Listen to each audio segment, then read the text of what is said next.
There's one story from Withers Ravenel I would like for the group to hear that may have been told before, but I think it's valuable and a helpful success story for you all. Eddie, you mentioned that maybe Don was available to share that. Yeah, Don, I don't know if you or Francis wanted to speak to this one, but whoever is best suited to speak to it would be great. Sure, we're going to hand this one off to Francis. She's actually got a recent update that kind of adds some more depth to the story as well. So we'll turn over to Francis to talk about some success stories in Kernersville. Okay, thanks, Don. Yeah, we just recently, Eddie happened to reach out to the town of Kernersville, the public works director, on something else, and he got some feedback from Doran Maltba is the gentleman's name, and Doran said, you know, just curious, could we be a little more efficient in our contracting method? We have an on-call contract with them, and we do supplemental agreements every time we have a project or a task that we're assigned, and those supplemental agreements are to be signed by the city manager. So Doran is being very efficient as he is. He asked that question, so I contacted Doran and was talking to him about it. We've had this contract in place since 2014, and it's just funny that this has never come up. Majority of our work, or a good portion of it, is been and is contracted through the development, the director of community development for Kernersville. So, and then we started doing more work for the public works group as well. It all falls under the on-call. But like I said, Doran's very efficient. And so I contacted him and talked to him about it. And I said, absolutely, we can do an amendment to our master agreement and just change that language. We're happy to do that for you. And if that makes things, you know, easier for us and them paperwork wise, we were all over that. So, but knowing the client as we do, I also contacted Jeff Hatling, who's the other gentleman that we deal with a lot. And he said, oh yeah, I talked to Doran and that sounds fine. It doesn't matter to me either way. He said, I'm going to keep doing it the way we were doing it before. So it's just, you know, and it was great. And just because I know Jeff, and I knew I needed to discuss it with him as well, it's just a good example of knowing your clients. And that way I can now modify that agreement one time and satisfy both of them with the new language that I put in. And it will make things more efficient for both of them in the long run. Yeah, and I think the main thing that Doran was saying, kind of going to the task order, I hadn't heard the last part of that story, so that's fantastic. But I think from what Doran was saying, if he could get a task order from us, he could just approve it that day and move forward versus having to go through the town manager and all the other hoops that a supplemental agreement has to go through. Yes, that's exactly right. Yep, task orders, because they've got, say, you know, authorization for their budgets, they could just sign that without having to take the time to go through getting the town manager's signature on everything. Thank you all. From a feedback perspective, that's a fantastic start to finish story of taking a process that you already have in place, asking for feedback, finding out there might be some subtle miscommunication or just some separate expectations, and that being specifically related to one respondent. But it sounds like ultimately you were able to change process for each of the clients, and that made some change in speed for you. So truly you're getting to know your clients at a deeper level, which they appreciate. And the feedback there started a conversation for you to change some process. I love that. That's a fantastic story. When we look at the value of client feedback, I want to talk about some other things that you may be able to glean from your feedback. Well, one of the big questions that we have to ask is why are we doing this out of the gate? What are we hoping to find out? You all do have a library of templates available, kind of an array of different touch points that you are already making with your clients, but you could be through feedback as well. So I have a couple things that we may be able to do from the client feedback. Client feedback should help you confirm expectations. In the beginning of your project, in your proposal, in your BD develop efforts, you're already setting expectations. the feedback in the moment from a project perspective is helping you confirm those. Just like the success story, we're defining process improvement. The closer you can get to your clients, the better we can decrease client churn when you want that to happen. This isn't on there, but this also identifies, well, this will help you identify your ideal client profile, but it also helps you identify the opposite of that. So when there are clients that you'd like to retire, your client feedback can help you distinguish which group is which. By starting those conversations and getting to know your clients, client feedback helps you deepen relationships with your clients. On the flip side, we know that it's much easier to retain and grow the business that you already have than it is to find new work.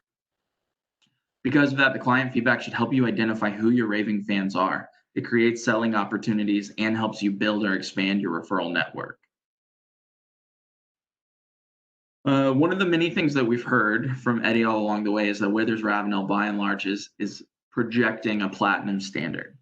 When you all are selling client experience along with or as a part of your projects, your clients are starting a project with you expecting top-notch, top-level, start-to-finish solutions. For you, that's a fantastic tool to position against your local competitors. It's a fantastic tool to win work against other clients across North Carolina. You are setting a bar, though. You're setting expectations. So somewhere along those project journeys, you need to confirm that that's true. Just like Ryan mentioned, you all have a lot of firms in the area and further outside of our locality who are looking up to Withers Ravenel, but also doing what they can to catch up. How can you make sure that you're staying ahead of that curve? Is all along this platinum standard. I did want to pose to the group or even to Eddie, what specifically related to client feedback and the client experience makes up that platinum standard for you all? How does that set you apart, and how can you position that to set you apart from your peers?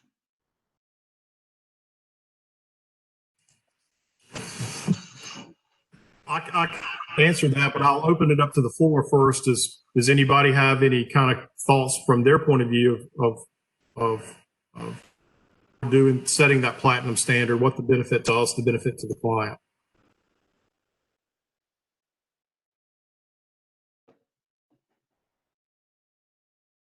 Hey, Eddie. I'll just throw in, and Kernersville again is a great example. It is really, they're great at responding to the feedback tool information, and it's really made our relationship much stronger, and we are able to really keep them as a satisfied client and continue to get more work from them. And like I said, we've had that contract, since 2014, and it just continues forward. So I think that's one main thing I'm seeing from it. This is Jay. Tagging on to what Francis said, and not meaning to be corny, but what's good for the client in platinum service is sort of good for us as well. We give them platinum service, they stay satisfied, they keep coming to us for more platinum service, and that's good for us. The other thing I would add to that too is that there's a lot of good engineers in the market and in the U.S. Not all of those engineers are good at client service, right? And so providing that kind of service to a client, the engineering is kind of expected. I would say it that way. They expect professional engineers to be professional engineers and good engineering. That's kind of like, for me, a low bar for our client to hit. So if we're doing good engineering, that's good. But the client service is kind of why they want to come back, because we're giving them the service they need. Great answer there. I think Ted put into the chat, allows us to work towards each other's end, not just our end. And I think that's really important. Again, when we talk about client success, partnership we have with the client, their success is our success. Heck, it's in our tagline, right? Our people, your success. That's part of that platinum promise that we're making as part of our brand right out of the gate. And I like what Ted said. It keeps our standards improving, not stagnant. And that really kind of goes to what you said, James. You know, when you're doing something right and your peers are noticing, they're going to try to catch up quickly. So we always have to continue to improve, continue to find ways where we can differentiate ourselves, and really make ourselves invaluable to our clients. And again, what I've found the best way to find that out is really know the client, ask the questions. And something Francis said, that Kernersville is really good about sending that feedback. And, you know, when I hear that, what I always go back to is there has to be something in it for them to do that, right? Why would they take time out of their day to answer a 30-second or 1-minute survey, set of survey questions? They have to feel that by giving that knowledge to us, that they're going to get something greater in return. And so again, you know, in Kernersville's case, I think they understand that, and that's something that we probably need to do a better job of talking about when we're introducing clients to client feedback and why they're getting that survey or that feedback request. It's really more about how it can help them, not really about helping us or, oh, you know, we just want to get a bunch of 7s across the screen so we can all cheer and, you know, give ourselves a pat on the back and a blue ribbon. That's not what it's about. It's really about understanding how we can slightly tweak our delivery to really align with what that client, what really matters to that client. Yeah, that's very well said, Eddie. I think that transitions really nicely into this next slide as well. So when we talk about the different types of feedback that you can be collecting and where there's value in that, that really does fall into 2 different distinct groups. As we build out for your client listening program. We have feedback about specific meetings and feedback that we're building out in project setup. There's different value in each of those. So when we look into meeting follow-up, we're looking at specific feedback requests sent after important meetings of yours. Those are in the moment. Those are intended for you to really get in the know with your clients, defining how you've done, getting to know more deeply about their key performance indicators. So how well have we approached your responsiveness? How well are we managing expectations across this meeting? That is the best way from something happened, you asked for feedback in the moment, and you can know immediately how your client's reaction to that has been in order to really get well acquainted with them, like it sounds like you are in Kernersville. The other process that we have in place is to go ahead and build out along your project lifecycle where there might be opportunities for milestone-based feedback. So when we look at meeting follow-up specifically, as I mentioned, these are kind of individually sent. We have 3 different meetings templates that are set up. That's set up for business development, for land development, a land development specific template, and a meeting follow-up template. Jumping over to project setup though, this is something that in process can be done at the beginning of a project. Whether that is milestone based, looking over to the left, you can attach to 30, 60, 90% if you have that on a timeline and schedule when you're expecting to meet those milestones, to go ahead and schedule as you set up a project inside of Vision when you'd like those to go out.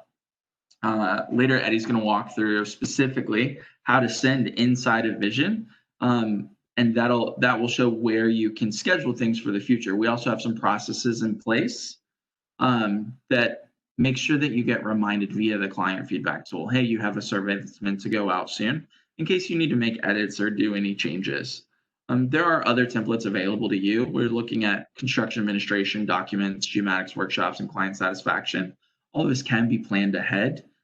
So even if the project milestones aren't something that you are hoping to commit to, but as a part of your project creation, there are touch points here through construction documents or even a general client satisfaction touch point that you can plan to make across the project.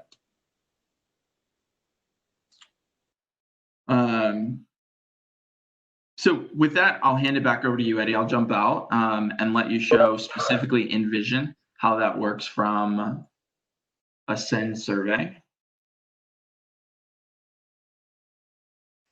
All right, thanks a lot. I'll share my screen. And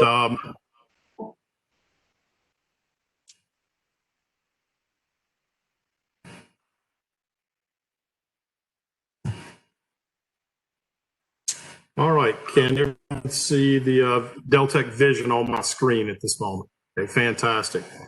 One thing I want to say is we're not going to take an extremely deep dive in this, and I'm going to tell you why. Ultimately, some of the things that Don and the CSMs are doing, we're actually starting to set some of these up at project startup. And so a lot of that will get handled right off the bat for any project you might be a part of. Also, too, here today on the meeting with us is Nicole Howell, and she and Melissa Bowl are there to help you with any of this. Nicole's been handling this in the utilities department and working with the utilities guys for quite some time and is doing a fantastic job. So resources, don't always feel like you have to go do this yourself, but I do want to empower you to be able to know how to do this from Deltek. And doing it from Deltek Vision is really the best place because it populates so much of the information for you, and it's tied back to the project number. And that allows us to be able to see of client satisfaction throughout the life cycle of a project or throughout the life cycle of multiple projects for a single client. And this is actually a live one that I need to send out. In fact, I just saw that Todd joined a moment ago. And we recently did a meeting with them, and we wanted to send a feedback request on that. Ty and I went through the contacts, made sure all the contacts are there. It's coming from Ty Caldwell, and it is set to send. Over on this side, this is up underneath the feedback surveys tab. I have selected a survey type, and it is the post interview. I have picked my schedule date of tomorrow, because again, timeliness is really key here. It's really about trying to get that moment in time. If we wait a couple of weeks, then that moment in time is passed, and we may not get the same level of feedback as we would if we send it timely. The other thing is we also message that back to the client to say, hey, expect this to come. And we really want you to respond to it because it's going to help us better understand how to communicate with you in the future. And you're going to get better results from us by giving us that feedback. At this point, it's pretty simple. I've got a date set. I always set it one day ahead, and I'll explain why in a moment, and then hit send single survey. At this point, Deltek is going to process that. It's going to package this up, and it is going to put it into the queue for Client Savvy. Technically, once this is completed, and I'm a little bit slow across the section, but once it's completed, there's really nothing else that needs to be done. However, being the person that I am, and I always want to double check and triple check everything, I would go to Ask. And then I would go to Survey Queue Manager. Once you can see there are several feedbacks already in the queue, ready to go out. And in fact, here are the Wilson Mills ones that have already been processed, ready to go, scheduled to go for 9/22. Ty is actually going to get an email that says that these have been scheduled on his behalf, and he has the ability to come in and look at these. And in fact, I'm going to hit edit on one of these.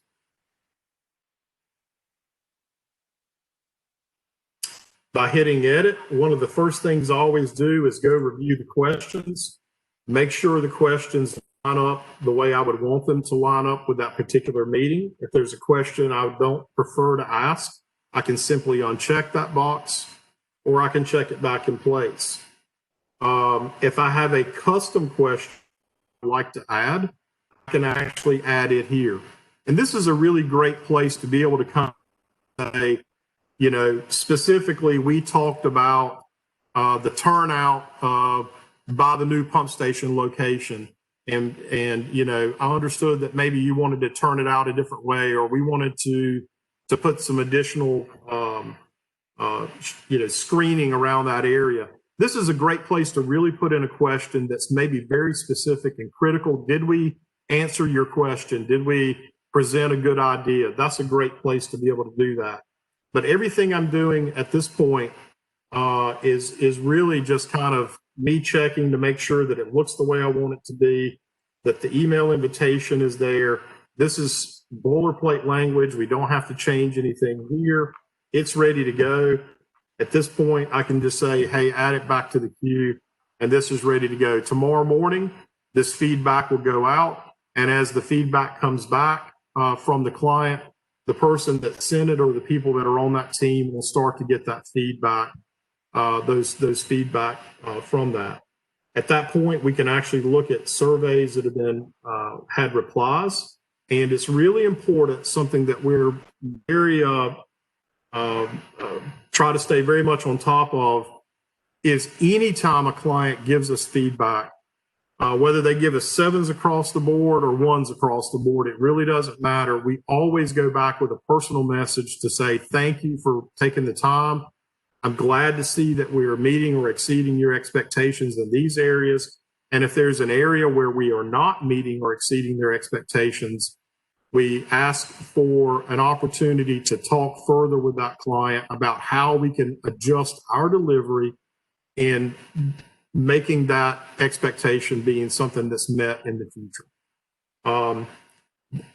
With that said, again, we can take a deeper dive into the software, but really at this point in time, if you have a question, if you're needing to get into this, certainly reach out to me, reach out to Nicole, reach out to Melissa. Any one of us are here to be able to help you, walk you all the way through the process and make sure that everything's configured properly. I think there was a chat question that came in. There was from Courtney. Yep. It reads, what clients do we target for the use of this tool? Is there a criteria? Yeah, so that's a great question. And what I would,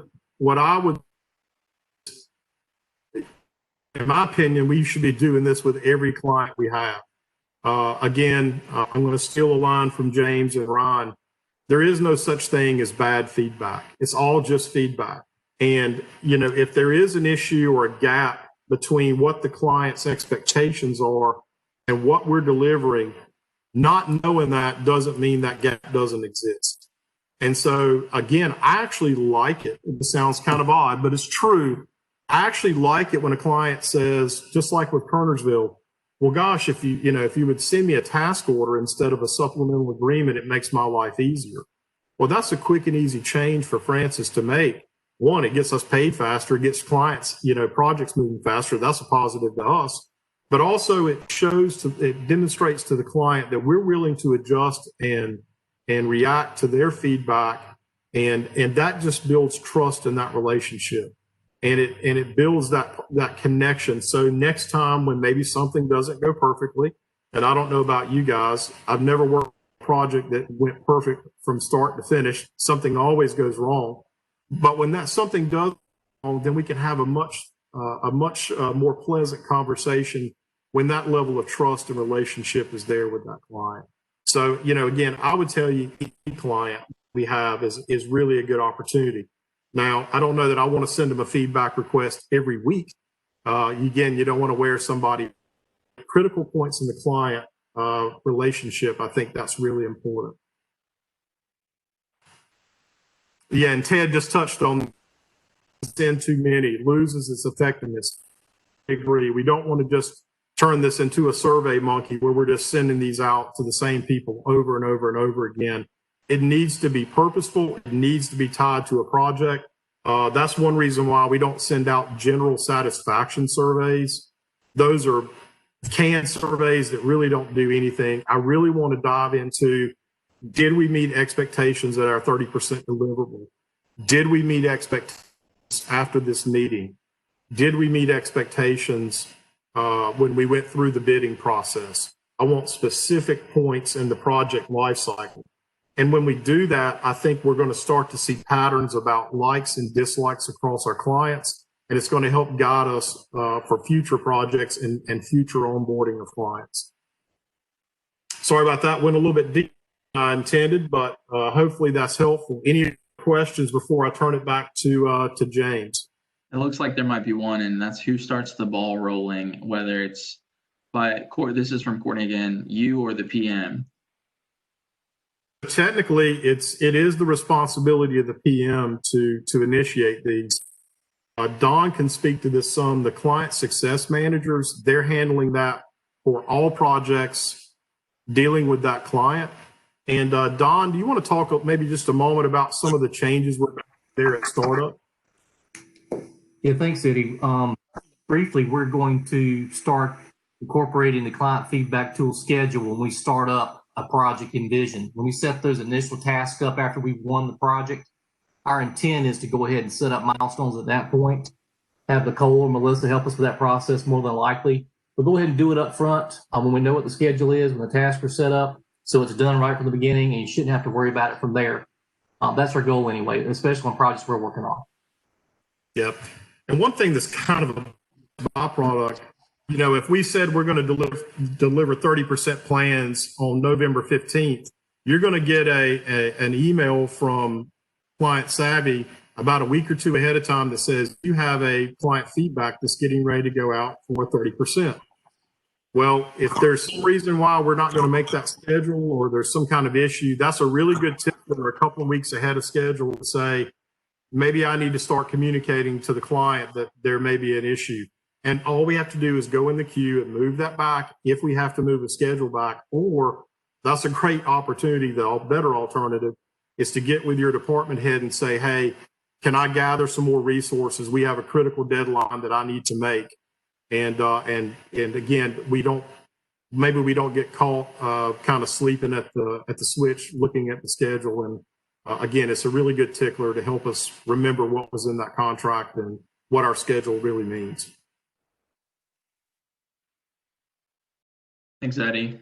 As a last tail of that, one thing I did want to point out, I looked in the account just now actually, and for those clients that you have that could be receiving numerous surveys, you do all have a fail safe in your account. That means that nobody's getting more than one invitation a month. So whether that's because they're the key recipient on a few different projects at Withers Ravenel, or maybe that project happens to be moving quickly. If you build out the rules on project start, the client feedback tool will catch any of that's happening very close together. Let me pull this screen back up. Matt, I got a question. Is there a sort of process we have in place? Like, let's say you have a client that systematically is not responding. Do we have like a process in place to maybe like reach out to them in another way that might, elicit a response? So that's a great question. It does segue pretty nicely into the next piece, just different ways of introducing clients to feedback. So yes, if nothing else, there should be a call to action that whether it's through formal electronic feedback or otherwise, that you all don't have any formal feedback from that specific client. Maybe if you notice on a client list that you haven't received feedback in the last year. All of this, again, is meant to start conversations. So maybe the conversation to be had is that you had sent these and it may just be nice to get a touch point. That may happen over the phone. That may happen over a separate meeting. You may be able to use some of the questions and wording that you would use otherwise and fold that into a regular conversation. But even a non-answer can be a call to action for you to start some of that getting closer to your client. A lot of the times in the way that you introduce your feedback, especially if these are clients that you will be sending feedback to or feedback requests fairly often or regularly, maybe that's part of the way that you message that to them, is that it is okay if they're not responding as long as you're actively in alignment with them. On the second part of that conversation to say, this is a tool that you have in place to make sure that you're meeting their expectations.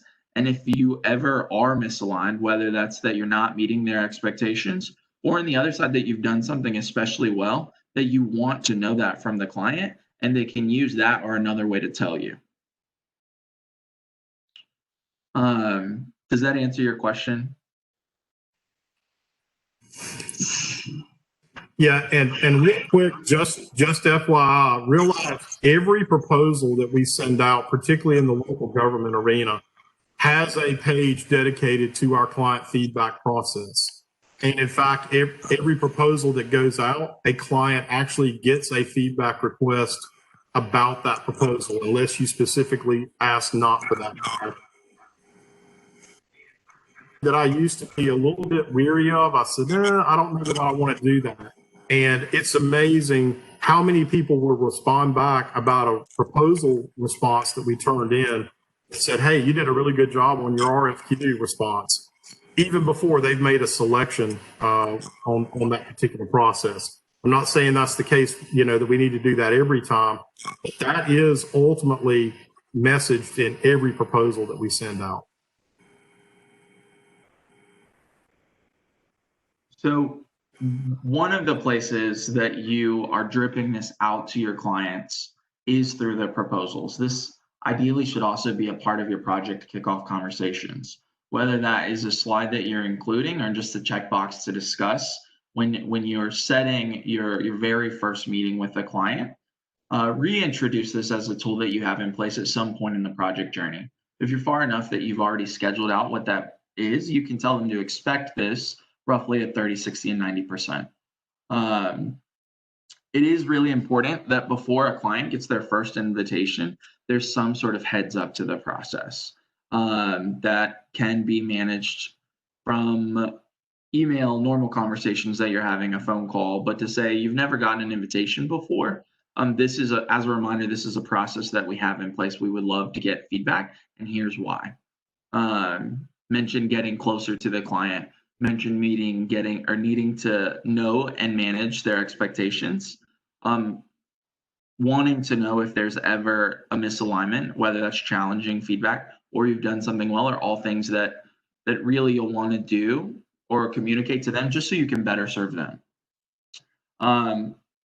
While those surveys are live, you mentioned that there are clients who you have sent feedback requests to and they're not responding. You all do have access to the specific survey links while they're live. Maybe if you notice that they haven't responded and there is one live, you can incorporate that into the conversation. If you want to resend out a specific link, we can grab that. I have other communications written here because there's really not a standard. There's some boilerplate things that you can start, but really this is going to be up to your communication style and also how your clients are communicating with you. If you find that you talk to them every day, this may just be another way to confirm that the way that you are communicating with them is going well. From there, I would like to switch directions a bit, and we'll talk about not so much the send, but what are we doing when we get feedback? What happens when responses come in from our clients? You'll notice in the client feedback tool, there is that cycle, ask, review, and follow up. We do try and steer away as much as we can from being a survey like SurveyMonkey, pointedly because we do have non-anonymous feedback that you can follow up with.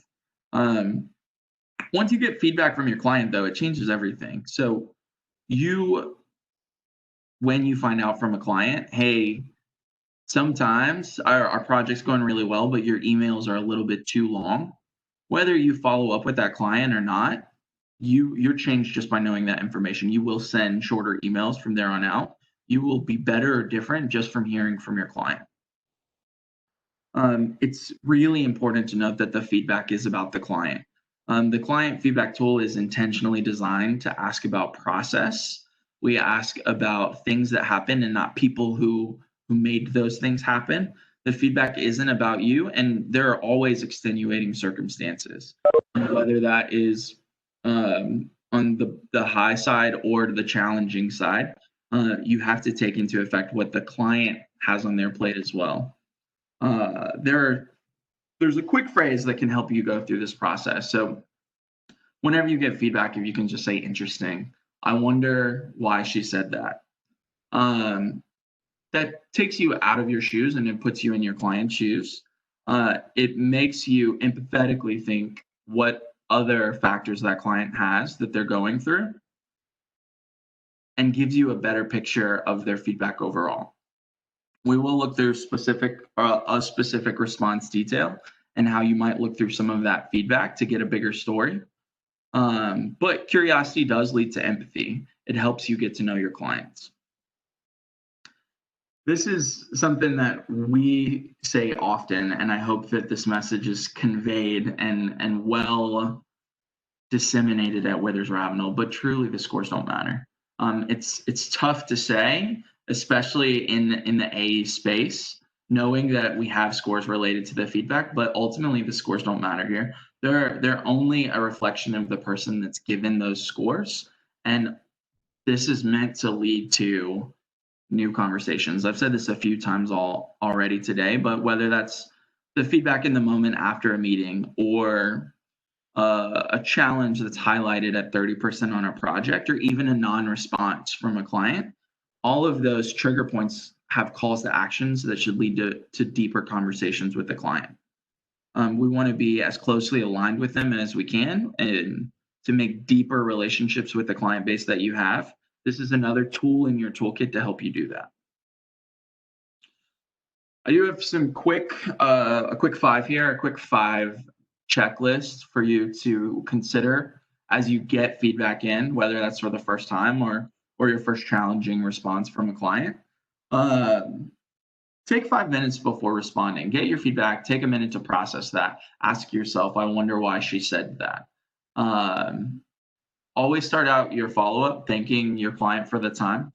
As Eddie mentioned, all of your feedback should have some sort of follow-up, ideally documented as well. But if they've taken time out of their day for you to get to know them, you should at least let them know that they've been heard.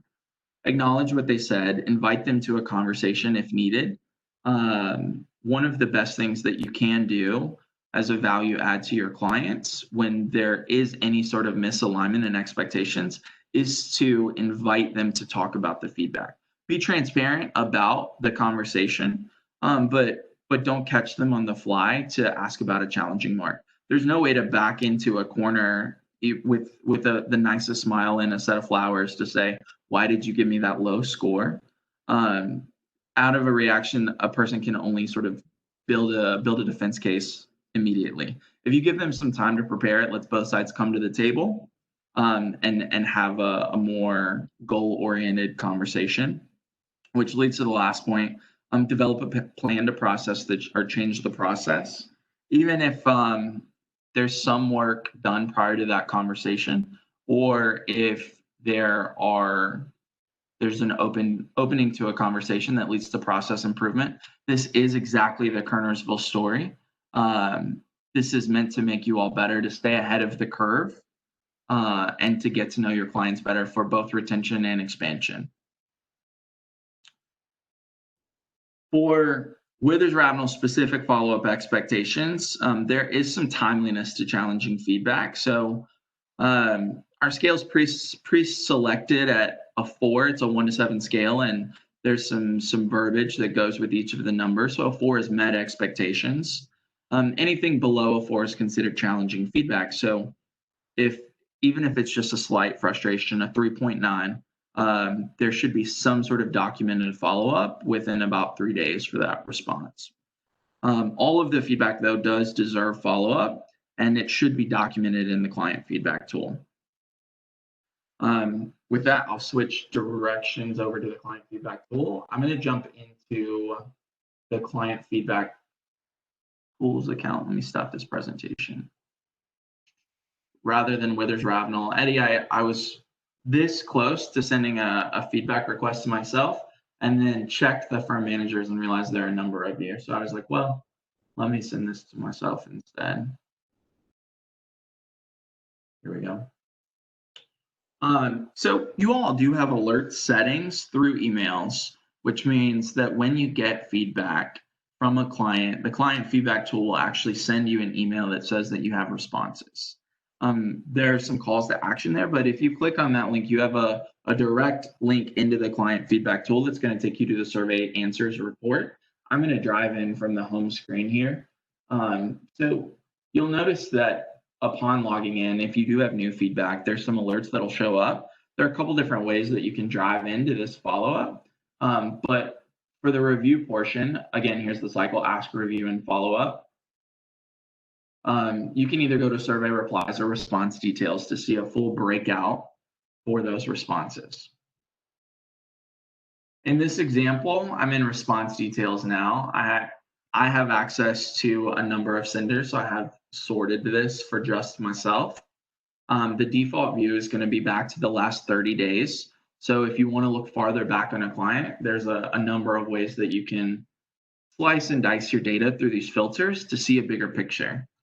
But from a single page view, I can see here that in this example, I was the sender. I sent an email to a different address of mine as a recipient. Each of the questions, categories, and scores show up, as well as if there were any comments for any of the questions. For all of the questions through the client feedback tool, your respondents can opt out. Looks like that was done here in budget. And then you all are tracking Net Promoter Score on some of your templates as well. That scale's a bit different, but this single page view gives you an idea, a snapshot of that feedback from that one recipient or respondent. So there's also feedback follow-up strategies listed for all of your respondents. So on the very bottom of this, you'll see refine what works is listed. In total, there are 10 different feedback follow-up strategies. Those are based on an algorithm in the client feedback tool that looks at the scores, the length or the breadth of the comments and how many there are, as well as the Net Promoter Score data, if there is any. Of those 10 strategies, all of these are live links, so you can click directly into the feedback follow-up strategy. That'll jump you over to a feedback or a follow-up guide built by us to help you start that conversation. Here you'll notice there's a scenario. Here I see a mix of scores, mostly neutral or positive, with 1 or 2 moderately low scores, a high Net Promoter Score, and minimal, if any, comments. So I confirm that that's true. There's a strategy, a task. Sometimes there's a video. And then we've even included a script or a conversation of how that follow-up might go with the client. So in that 5 minutes that you take to process the data from your client, you can be reading over, maybe looking up other data from the client or from the specific respondent to get a bigger picture of what that story might be. From there, at the bottom, you'll notice there are 2 different buttons. You can send follow-up directly from the client feedback tool. If I click on send follow-up, this gives me a portion. I can follow up directly with this respondent here. When you do that, that will send a copy of your response to your email address. Everything moves from Outlook from there. Or if you choose to manage in your outbox, you can send follow-up, either copy the response or just document your notes here. So let's say I'd sent myself an email. I have one comment: the training was helpful. I thought I'd be scheduling my projects during this time. Thanks, James, for the honest feedback. This training was involved. You can go through that piece, skip through, say, would you be open to discussing this further? Maybe list some availability. How's this time? It sets the stage. You have that. I'll save this.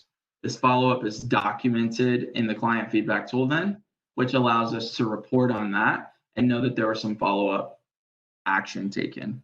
One statistic that we do present is that in total, we've done some research that we identified that 83% of the time, or rather when there's documented follow-up inside of the client feedback tool, there's an 83% reduction in future low scores from the same respondent.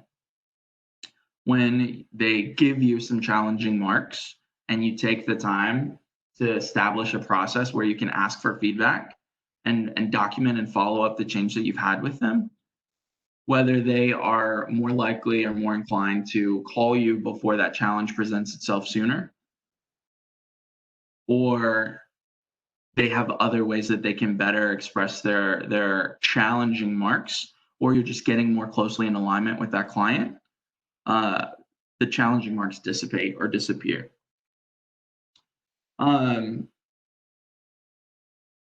From review, jumping over to follow-up, you do also have a quick view of surveys with follow-up and surveys needing follow-up. The default view of the surveys needing follow-up is going to expand to scores below met expectations. So I can expand that to a 7. I'll change this out. By the way, for everyone in the room, this is to our test account, the client feedback tool. So this is not specific to Client Savvy. These are a lot of test surveys that were delivered. But here I can see from 1 to 7 here, all of the feedback pieces that I've gotten from a client that there's not documented follow-up. From there, I can click in and it'll jump directly into that response. I can do the same. This is one piece of the tool. I would strongly encourage you all to lean on Eddie, Melissa, and Nicole as well. If there are any questions about best ways to do this or other places that you might be identifying how to review data in the client feedback tool, there is a lot of value in driving through in bigger ways. But even in this sense, if we can use Vision to ask for feedback, potentially check the queue to make sure that it's gone out.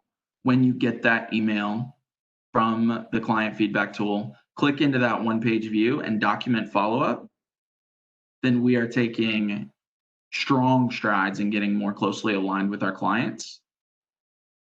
And that enables us to look at this from a different lens and perspective, from a firm overall view as well, to really not start because you all have started, but continue to drive through decision-making based on the data that you have. That is it in a nutshell. We're coming up close on time. And Eddie, do you have any other closing marks that you'd like to make?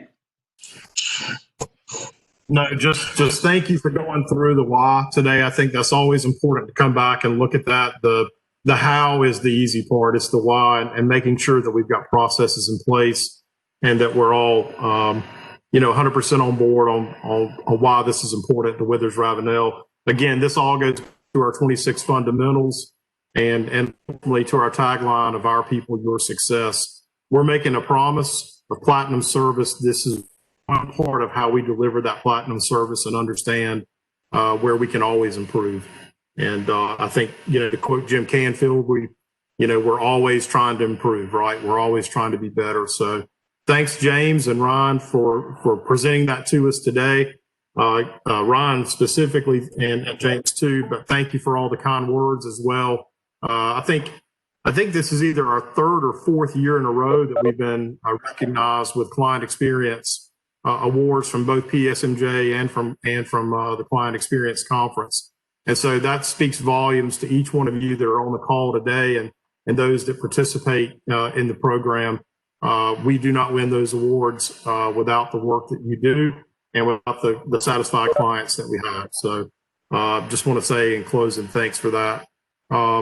Does anybody have any last closing questions? I know we're up on time, but if you have other questions, feel free to ask, or always, again, reach out to me, Nicole, or Melissa. And Nicole is awesome at this. She's been doing this for a while, and she can help you with anything that you would run into. Thanks for that, Eddie. So I'll stick around if anyone has any questions, but aside from that, that covers it. Thank you all for your time today. Thank you.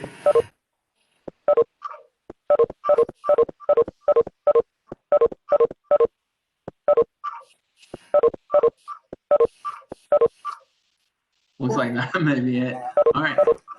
Well, thank you, Eddie. This was great. We'll talk soon. Thank you very much. All right, guys.